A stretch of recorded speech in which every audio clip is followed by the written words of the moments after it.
1494년 12월 28일 밤 경복궁 교태전 16살 소년이 방 안으로 들어갔습니다. 그는 연산군이었습니다. 조선의 10대 왕이었습니다. 그날은 그의 첫날 밤이었습니다. 왕비와 처음으로 하룻밤을 보내는 날이었습니다. 문이 닫혔습니다. 그런데 이상한 일이 벌어졌습니다. 방 밖에 사람들이 서 있었습니다. 상궁 2명이 문 앞에 섰습니다. 내관 1명이 복도 끝에 섰습니다. 의원 1명이 옆방에 대기하고 있었습니다. 그리고 조금 떨어진 곳에 대신 2명이 기다리고 있었습니다. 왜일까요? 왜 왕의 첫날 밤에 이렇게 많은 사람이 기다리고 있었을까요? 그들은 무엇을 하고 있었을까요? 밤 10시. 문이 닫힌 지 2시간이 지났습니다. 상궁이 귀를 기울였습니다. 안에서 소리가 들렸습니다. 대화 소리였습니다. 상궁이 고개를 끄덕였습니다. 괜찮다는 뜻이었습니다. 밤 11시. 안이 조용해졌습니다. 상궁이 다시 귀를 기울였습니다. 규칙적인 숨소리가 들렸습니다. 잠든 것 같았습니다. 상궁이 옆방 의원에게 신호를 보냈습니다. 의원이 고개를 끄덕였습니다. 다음 날 아침 6시.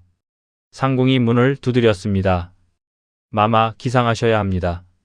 문이 열렸습니다. 연산군이 나왔습니다.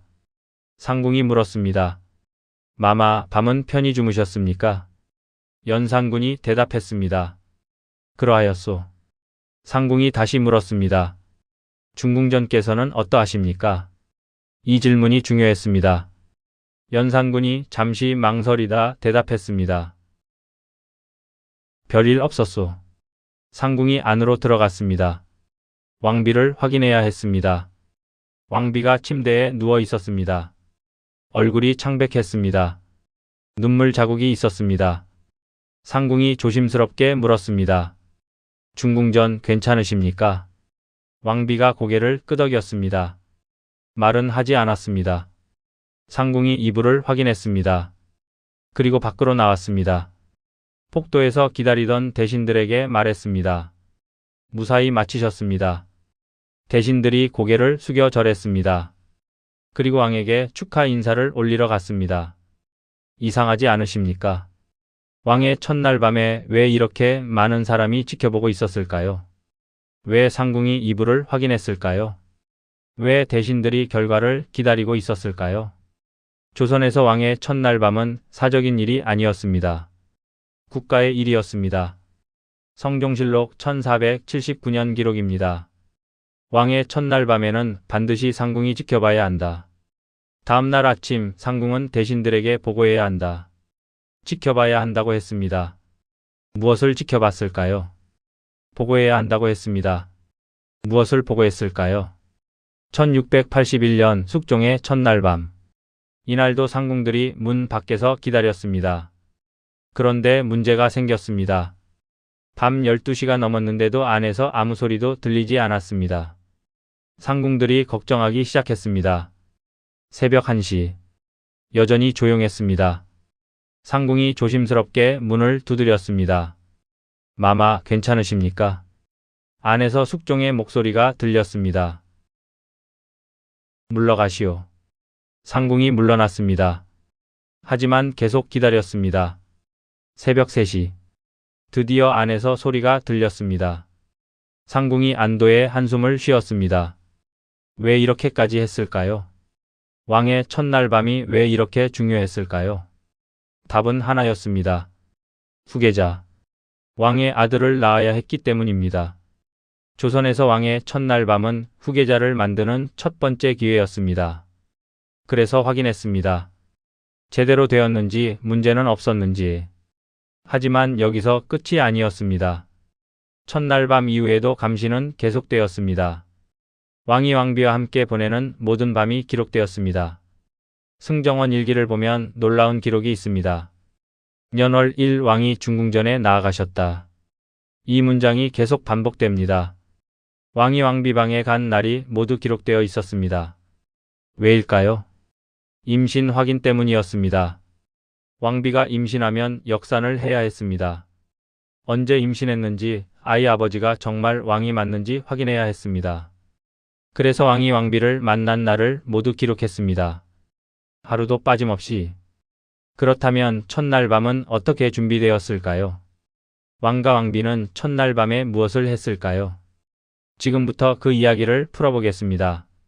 첫날 밤 방 안으로 들어가 보겠습니다. 첫날 밤 준비는 한 달 전부터 시작되었습니다.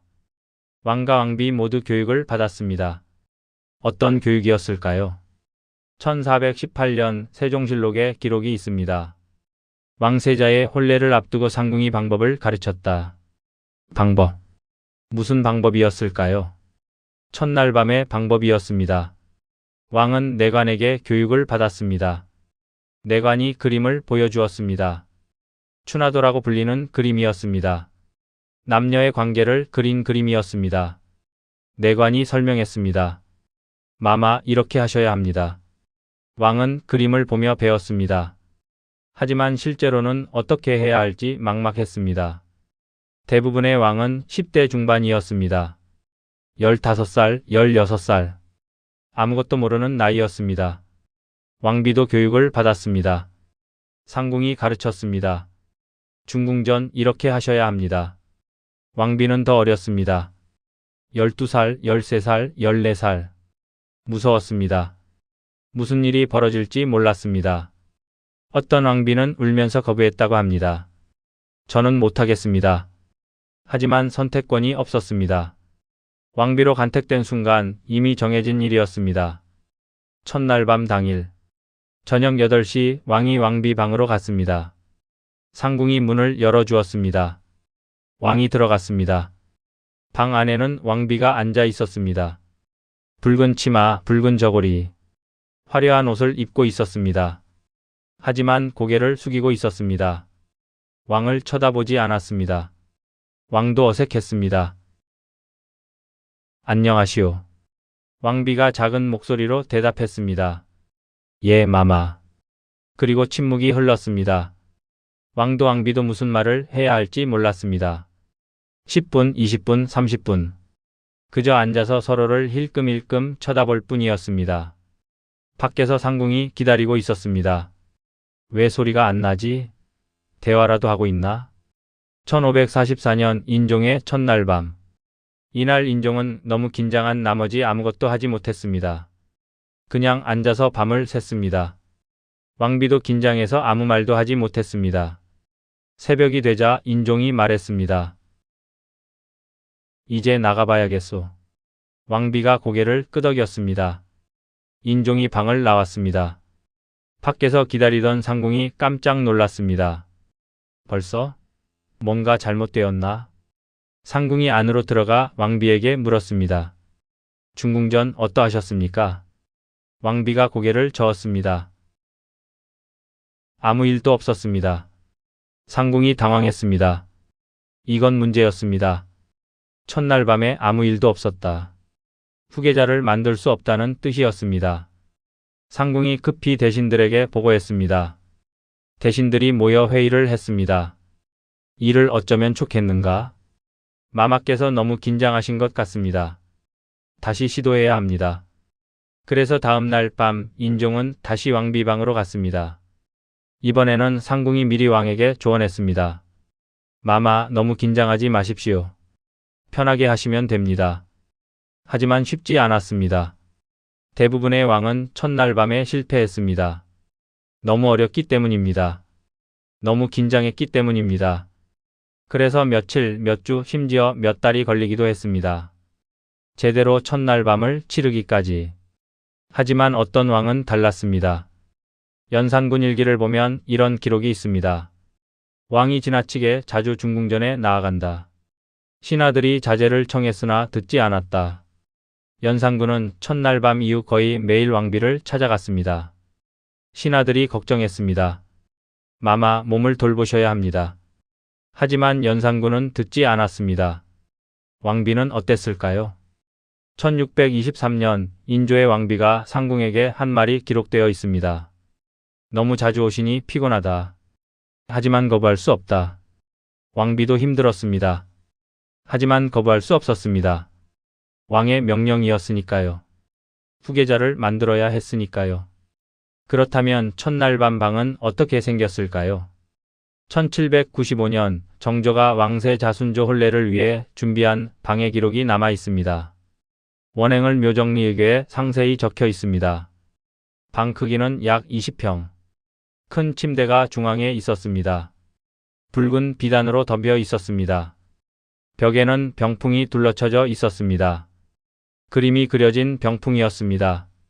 어떤 그림이었을까요? 모란 그림, 나비 그림, 새 그림.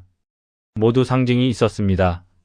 모란은 부귀, 나비는 부부금슬, 새는 자손번창. 첫날 밤 방은 이렇게 준비되었습니다. 방 안에는 음식도 준비되어 있었습니다.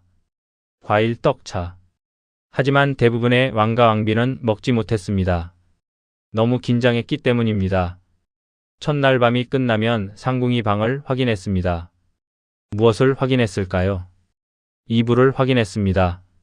왜일까요? 첫날 밤이 제대로 이루어졌는지 확인하기 위해서였습니다.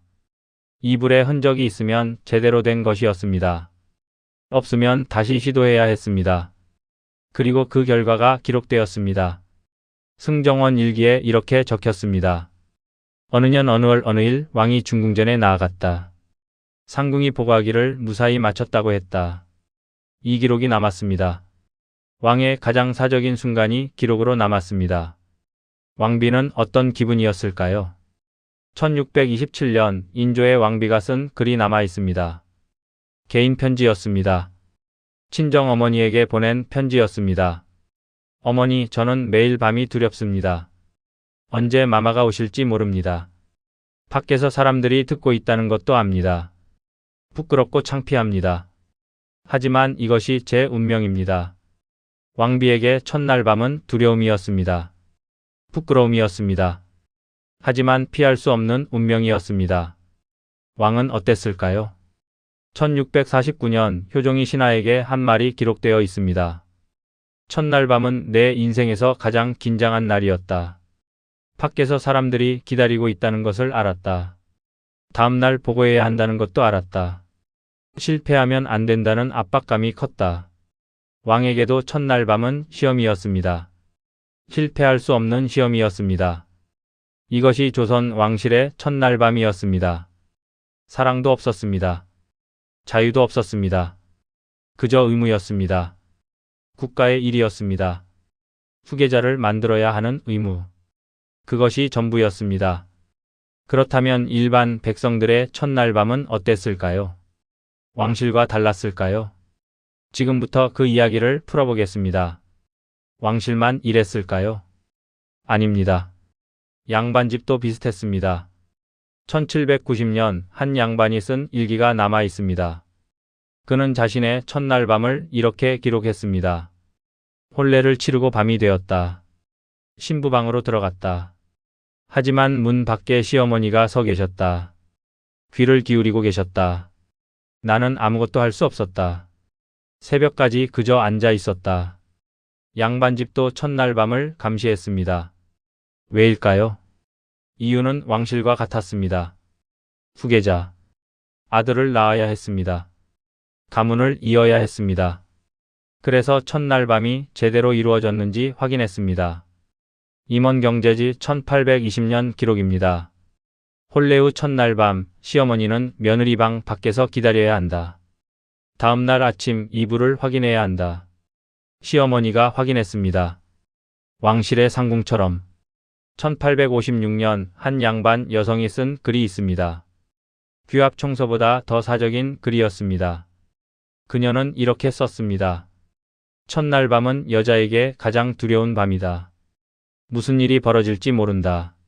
어머니가 가르쳐주지만 실제로는 다르다. 아프고 무섭다. 하지만 참아야 한다. 시어머니가 다음날 물어본다. 제대로 되었느냐고. 여성에게 첫날 밤은 공포였습니다. 남자는 어땠을까요? 1802년 한 양반 남성의 일기가 있습니다. 첫날 밤 나는 실패했다. 너무 긴장했기 때문이다. 다음날 아버지가 나를 불렀다. 제대로 하지 못했다고 들었다. 부끄러운 일이다. 나는 고개를 들 수 없었다. 남자에게도 첫날 밤은 시험이었습니다. 실패하면 창피를 당했습니다. 평민들은 어땠을까요? 감시는 덜했습니다. 하지만 역시 확인했습니다. 1870년대 한 서양 선교사의 기록이 있습니다. 조선의 혼례를 보았다. 첫날 밤 다음날 아침 마을 사람들이 모였다. 신랑의 어머니가 나와서 말했다. 잘 맞췄다. 사람들이 박수를 쳤다. 이상한 풍습이다. 마을 전체가 알았습니다. 첫날 밤이 제대로 되었는지. 왜 이렇게까지 했을까요? 왜 첫날 밤을 이렇게 중요하게 생각했을까요? 조선은 혈통 사회였습니다. 아들이 없으면 대가 끊겼습니다. 대가 끊기면 조상 제사를 지낼 수 없었습니다. 제사를 못 지내면 조상이 굶주렸습니다. 이것은 불효 중에 불효였습니다. 맹자에 이런 구절이 있습니다. 불효유삼 무후이대. 불효에는 세 가지가 있는데 후사가 없는 것이 가장 크다. 아들을 낳지 못하는 것이 가장 큰 불효였습니다. 그래서 첫날 밤부터 확인했습니다. 제대로 하고 있는지, 아들을 낳을 수 있는지. 만약 첫날 밤이 계속 실패하면 어떻게 되었을까요? 왕실의 경우 의원이 개입했습니다. 왕과 왕비 모두 진찰을 받았습니다. 문제가 있으면 치료했습니다. 약을 먹였습니다. 침을 놓았습니다. 동의보감에는 이런 처방이 나옵니다. 남자가 첫날 밤을 제대로 치르지 못하면 녹용, 인삼, 구기자를 달려먹인다. 여자가 임신하지 못하면 당귀, 천궁, 백작약을 달려먹인다. 의학적으로 접근했습니다.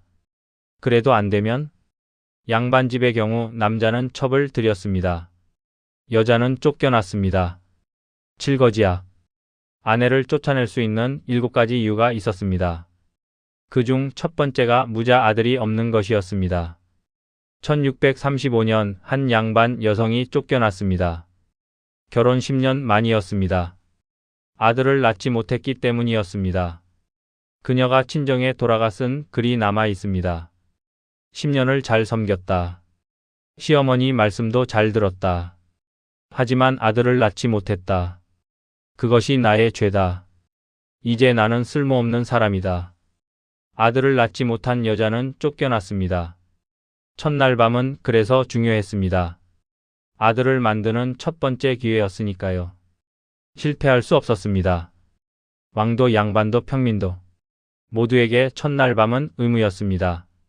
하지만 어떤 사람들은 저항했습니다. 1801년 한 여성이 혼례를 거부했습니다. 저는 시집가고 싶지 않습니다. 첫날 밤이 두렵습니다. 하지만 부모가 강제로 시집 보냈습니다. 첫날 밤 그녀는 방문을 걸어 잠그고 나오지 않았습니다. 신랑이 문을 두드렸지만 열지 않았습니다. 시어머니가 화를 냈습니다. 결국 그녀는 쫓겨났습니다. 1884년 갑신정변 이후 서양 문물이 들어오기 시작했습니다. 연애결혼이라는 개념이 생겼습니다. 하지만 여전히 대부분은 중매결혼이었습니다. 첫날 밤 감시도 계속되었습니다. 1920년대가 되어서야 조금씩 바뀌기 시작했습니다. 신식 교육을 받은 여성들이 목소리를 냈습니다. 나혜석이 글을 썼습니다. 첫날 밤은 두 사람만의 일이다. 왜 다른 사람이 간섭하는가? 왜 확인하는가? 이것은 인권 침해다. 하지만 사람들은 그녀를 파렴치한 여자라고 비난했습니다. 1945년 해방, 1950년대 전쟁. 그래도 첫날 밤 풍습은 계속되었습니다. 특히 시골에서는 1980년대까지도 남아 있었습니다. 시어머니가 며느리 방 밖에서 기다렸습니다. 다음날 아침 이불을 확인했습니다. 2000년대가 되어서야 완전히 사라졌습니다. 이제는 아무도 첫날 밤을 감시하지 않습니다. 확인하지 않습니다. 두 사람만의 일이 되었습니다. 하지만 흔적은 남았습니다. 결혼하면 아들을 낳아야 한다는 압박, 아들을 선호하는 문화, 며느리를 평가하는 기준. 이것들은 어디서 온 걸까요? 혹시 첫날 밤 감시 문화에서 온 것은 아닐까요? 500년 전 왕의 첫날 밤의 사람들은 문 밖에 서 있었습니다. 사랑을 지켜보기 위해서가 아니라 국가가 요구한 역할이 제대로 수행되는지를 확인하기 위해서였습니다. 후계자를 만들 수 있는지, 왕조가 이어질 수 있는지. 그날 밤 한 사람의 몸은 개인의 것이 아니었습니다. 지금은 그 문 앞에 서 있는 사람은 없습니다. 기록에도 제도에도 그런 장면은 남아있지 않습니다. 하지만 질문은 형태만 바꾼 채 우리 곁에 남아 있습니다. 언제 아이를 가질 것인지, 아들은 꼭 낳아야 하는지, 가문은 어떻게 이어질 것인지. 누군가의 말로, 누군가의 기대로, 누군가의 침묵 속에서 그 질문은 계속 반복됩니다. 조선의 첫날 밤을 감시했던 것은 사람이었지만 지금 우리를 바라보는 것은 시선과 기준입니다. 보이지 않기 때문에 더 벗어나기 어려운 감시.